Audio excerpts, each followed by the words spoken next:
एक दो नहीं, ऐसी हजारों न्यूज़ पोस्ट हैं जो ये बताते हैं कि कैसे अलग अलग समय पे अलग अलग कारण से इंसानों ने इंसानों की बलि दी है। मैं बात कर रहा हूँ नरबलि की प्रथा की। काला जादू, तंत्र मंत्र, काली विद्या और कई साधनाओं में ये किया जाता रहा है। मैं आज जो आपसे डिस्कस करने जा रहा हूँ वो इससे जुड़ी एक कहानी है। पर आगे बढ़ने से पहले प्लीज़, अगर अभी तक आपने मेरे चैनल को सब्सक्राइब नहीं किया है तो अभी कर लीजिए, और ये वीडियो को लाइक करना तो बिल्कुल मत भूलना दोस्तों। साथ ही ये कहानी आप कहाँ से देख रहे हैं या सुन रहे हैं मुझे ज़रूर बताना। मैं कमेंट बॉक्स में आपके मैसेज का इंतज़ार करूँगा। जब मैं छोटा था और गर्मी के मौसम में अपने गांव जाया करता था तो मेरी मम्मी मुझे अकेले बाहर जाने नहीं दिया करती थी। कहती थी, अकेले बाहर नहीं जाना है, घर के अंदर ही खेलो, बाहर मुड़कटवा घूम रहा होगा। तब हम डरते तो थे पर समझते नहीं थे कि आखिर ये भला है क्या। अभी जब मैं वापस अपने गांव आया हूं तो इस बार मैंने गांव में लोगों से बात की और कुछ कहानियां भी निकलकर बाहर आईं। कहते हैं 80 के दशक में यूपी, बिहार और मध्य प्रदेश के कुछ इलाकों में बच्चे या 17-18 साल के युवक अचानक गायब होने लगे थे। कोई कहता कि वो भाग गए हैं, तो कोई कहता कि उन्हें किडनैप किया गया है, पर साथ ही कुछ लोग ये कहते कि उन्हें मुड़कटवा ले गया। पर ये मुड़कटवा है कौन? कहते हैं कि मुड़कटवा भेष बदलकर गांव में और बहुत पिछड़े इलाकों में घूमा करते हैं।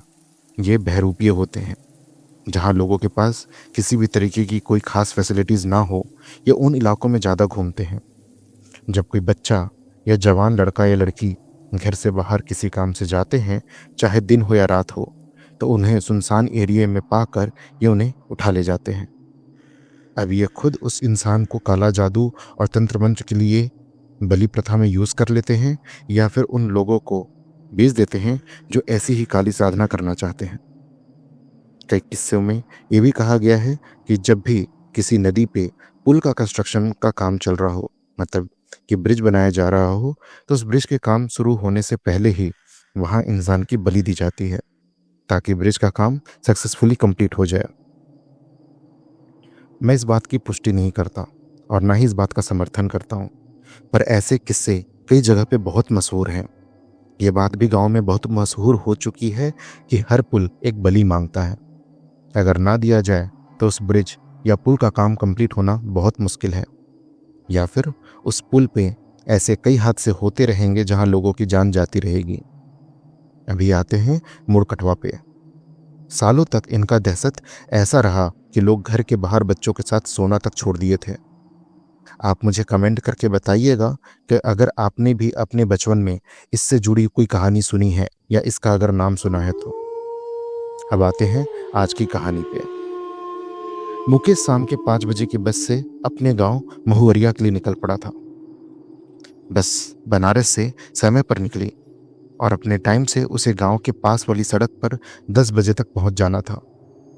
मुकेश को उसकी उम्र जब 7 साल थी तभी गांव से बाहर भेज दिया गया था।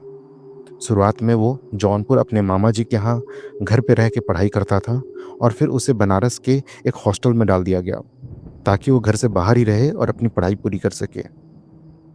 और उसे कभी भी अपने गांव नहीं आने दिया गया। आज वो 22 साल का हो चुका है और कॉलेज से ही उसकी नौकरी मुंबई की एक मल्टीनेशनल कंपनी में लग चुकी है। जॉइनिंग में भी 1 मंथ बचे हैं, तो वो घर पे किसी को बिना कुछ बताए उन्हें सरप्राइज देना चाहता है और वो अपने घर वापस जा रहा था।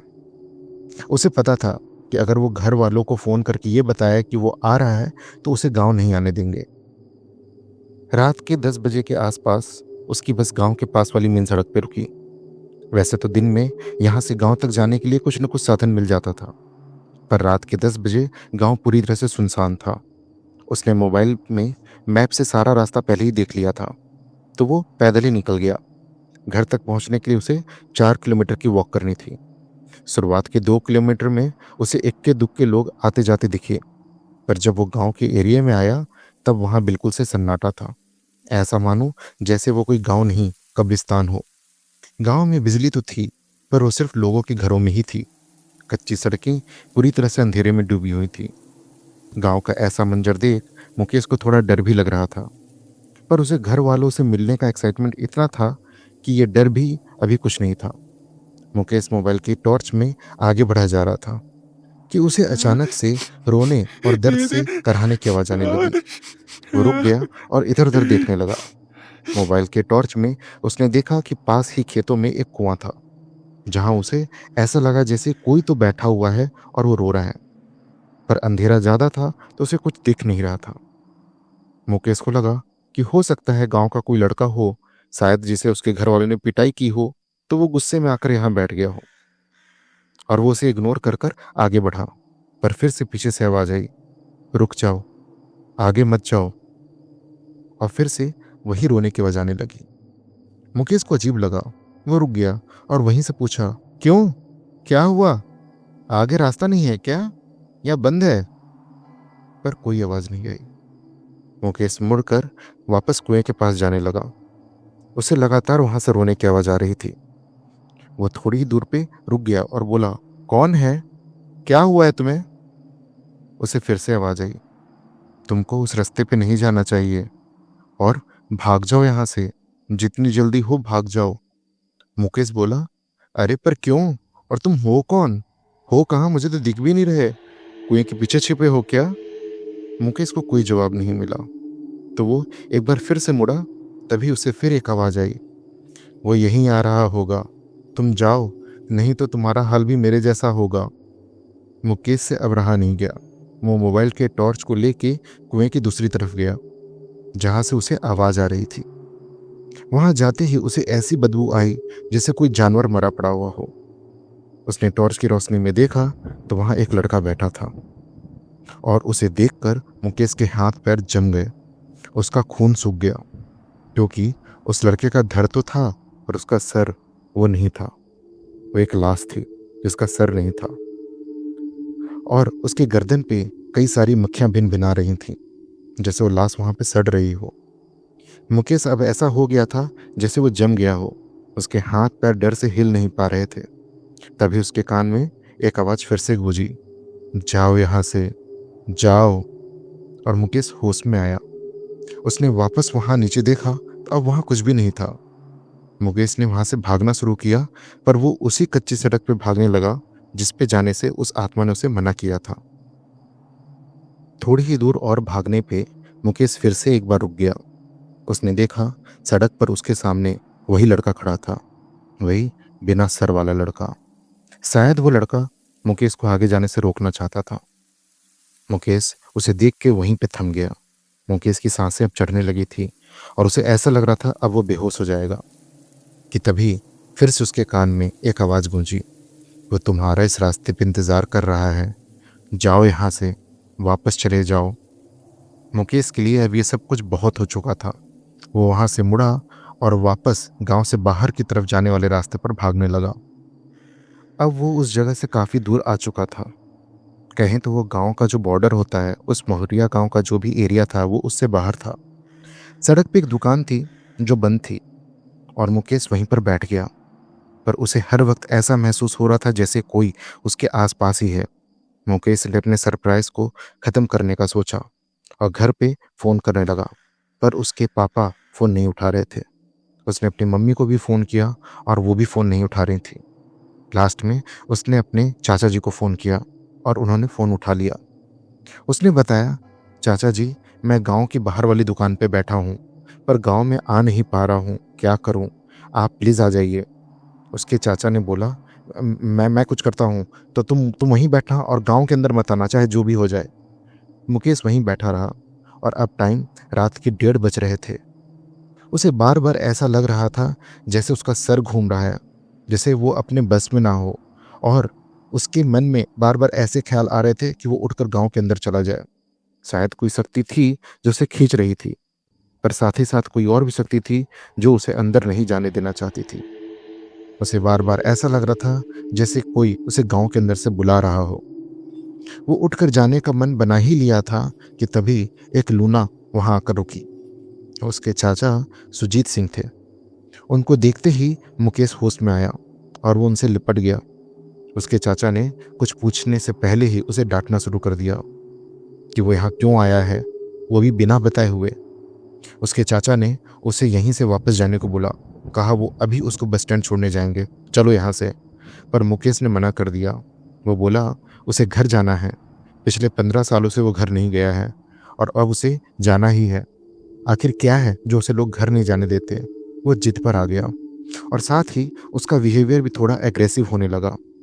शायद ये उस समय उसके साथ बीत रही कुछ ऐसे इंसिडेंट थे जो उसके नेचर को चेंज कर रहे थे।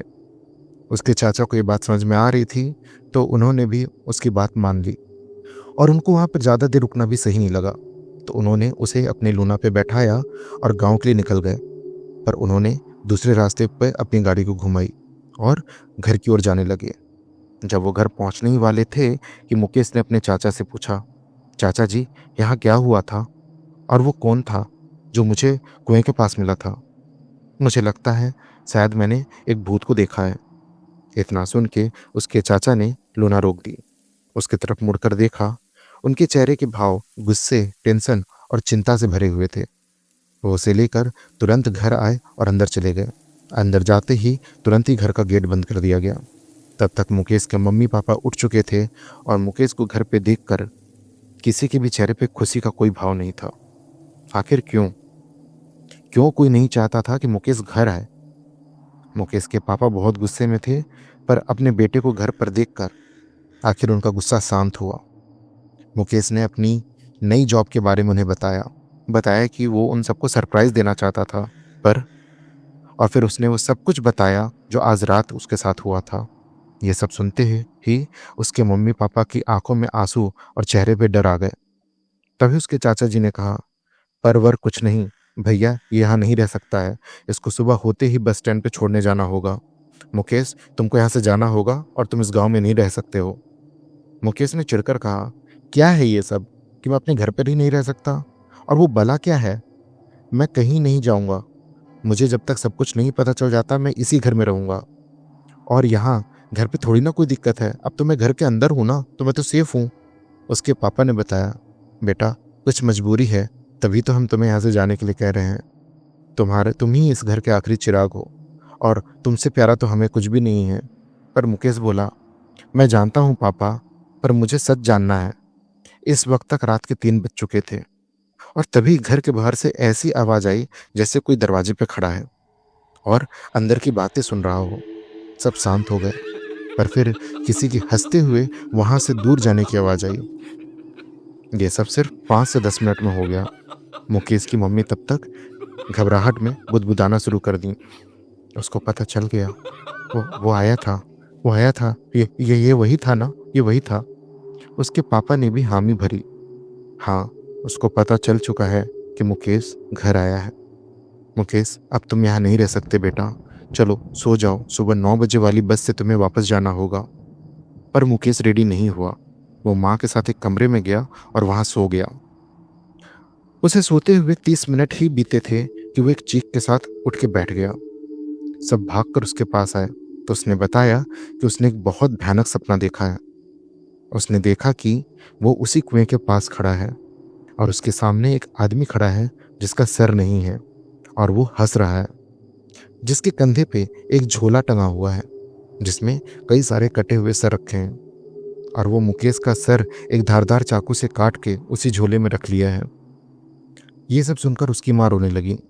रोते हुए बोल रही थी, क्यों आया है तो यहाँ पे? इन्हीं सब कारण से हम तुझे नहीं आने दिया करते थे। इसके बाद पूरी रात कोई भी घर में सो नहीं पाया। सुबह हुई, उसकी माँ उसके वापस जाने की तैयारी करने लगी। आज सुबह से ही मौसम बहुत खराब हो चुका था। काले बादल छाए हुए थे और तेज हवा चल रही थी। जब उसकी माँ उसके कमरे में गई तो वहाँ मुकेश नहीं था। उन्होंने घर में इधर उधर देखा और भागकर मुकेश के पापा के पास गई कि मुकेश घर पे नहीं है। अब सब उसे खोजने लगे। मुकेश के दिमाग में हजारों सवाल थे। उन्हीं का जवाब पाने को वो सुबह सुबह उसी कुएं के पास चला गया, पर आज वहाँ कुछ भी नहीं था। थोड़ी ही देर में बारिश होने लगी और वो भागकर घर की तरफ आने लगा, पर वो उसी कच्ची सड़क पर था जहाँ कल उसे उस आत्मा ने आगे जाने से रोका था। आगे बढ़ने पे मुकेश ने देखा कि उस रास्ते में बिल्कुल किनारे पे ही एक बड़ा सा बरगद का पेड़ था।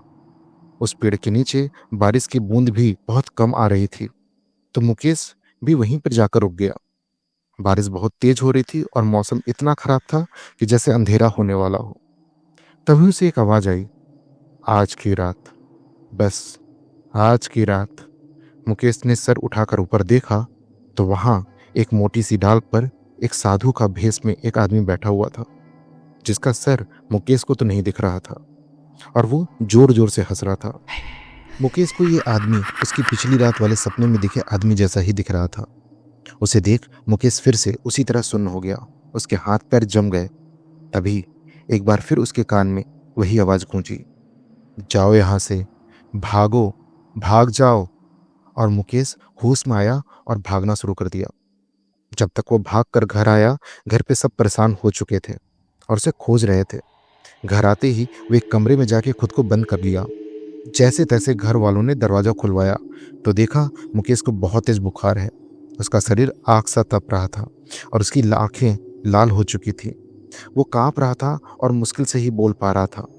सबके पूछने पे वो इतना ही बोल पाया कि वो बरगद का पेड़, वो बैठा था, बोला बोला आज की रात।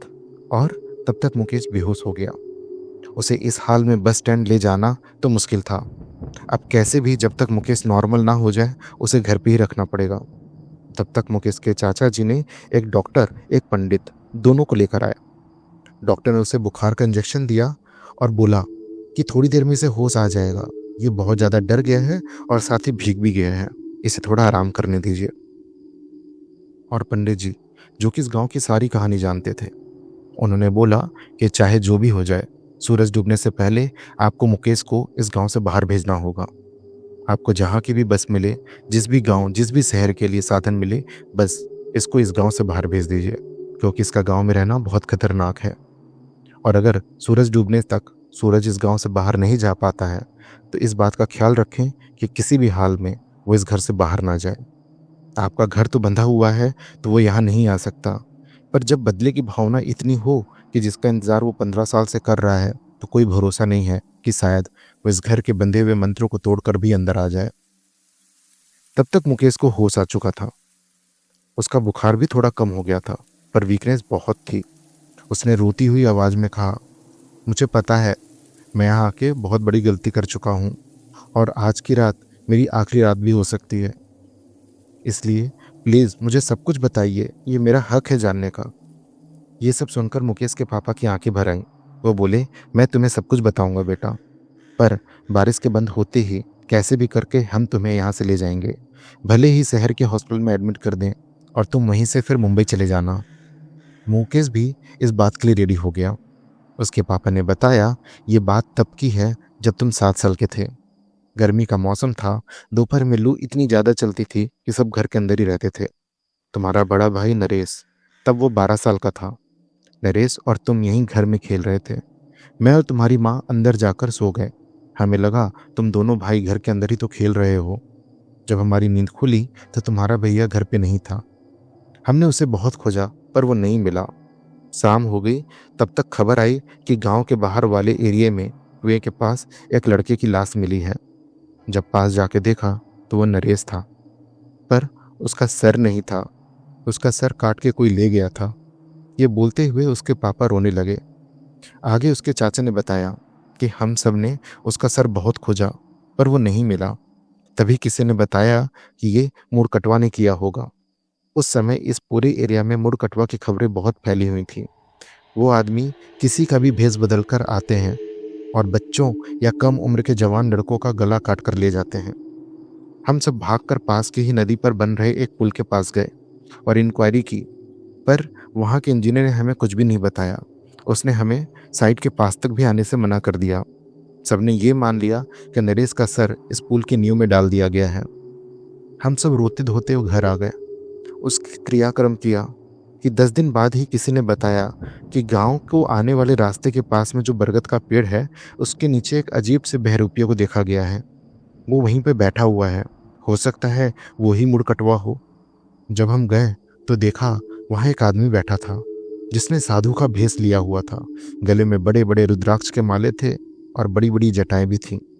गांव वालों ने उसे घेर लिया और पूछने लगे कि वो कहाँ से आया है और कौन है।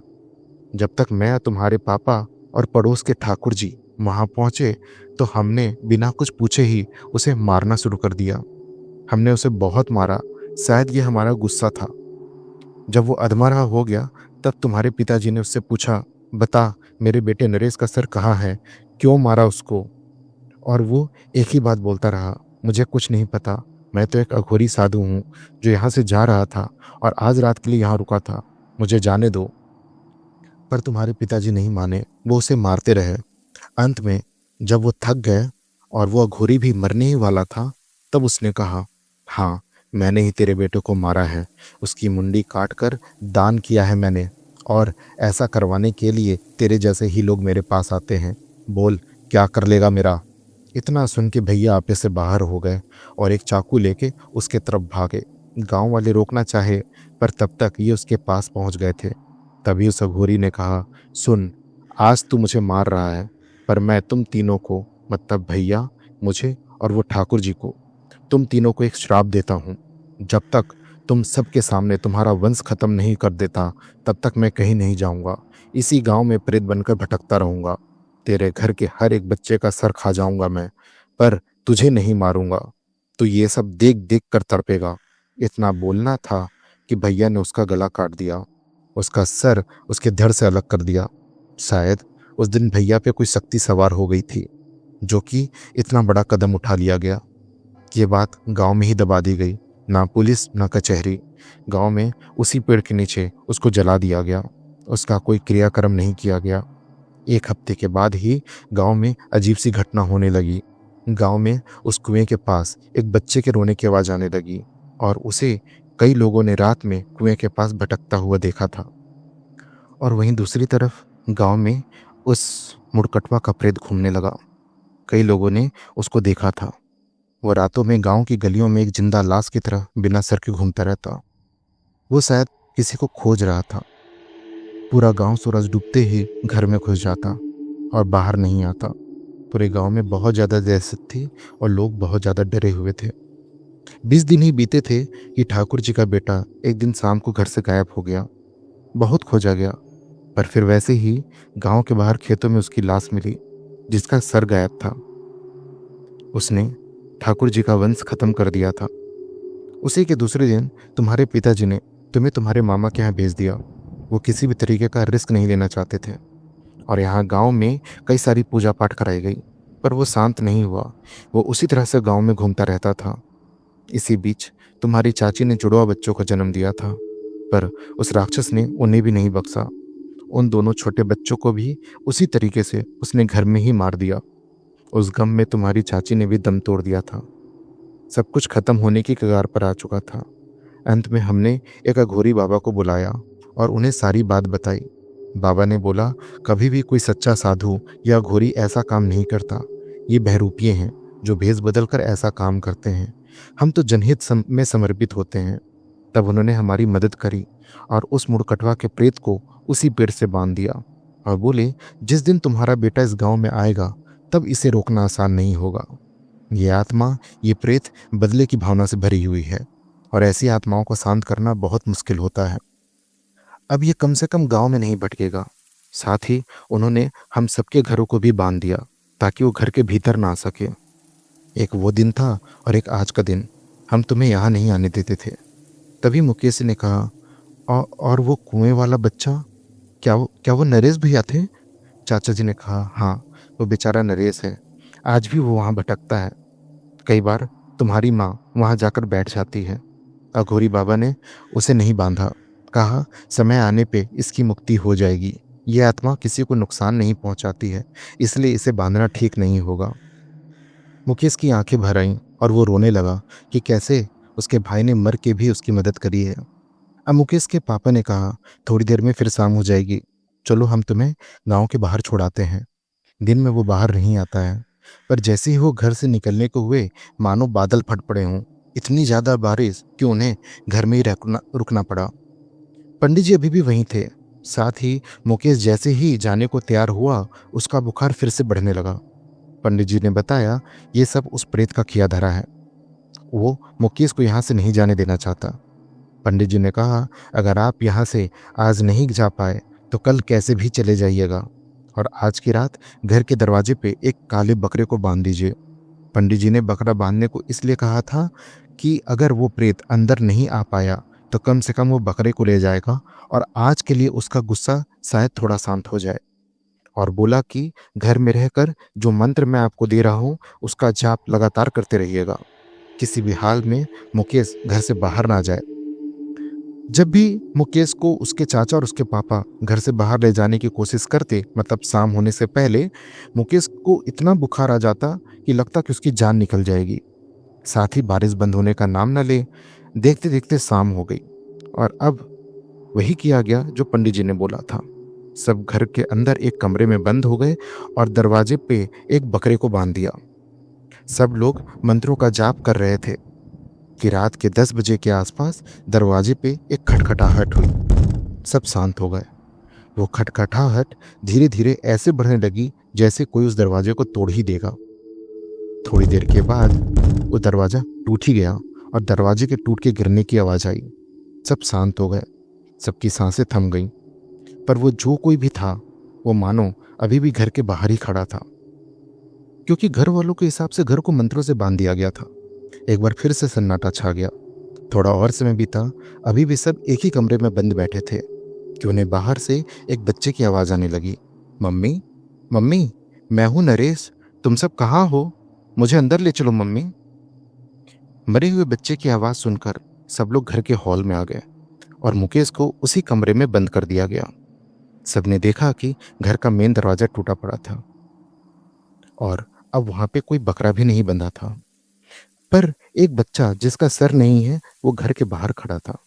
ये नरेश था, जिसको देख के उसके पापा, मम्मी और चाचा रोने लगे। उस बच्चे ने हाथ उठाकर उंगली से घर के अंदर इशारा किया और अंधेरे में कहीं गायब हो गया कि तभी घर के अंदर से बकरे के चिल्लाने की आवाज़ गूंजी। जब सब भागकर अंदर गए तो देखा कि घर के अंदर कोई नहीं था और मुकेश के कमरे का दरवाज़ा बाहर से वैसा ही बंद था जैसा वो करके गए थे।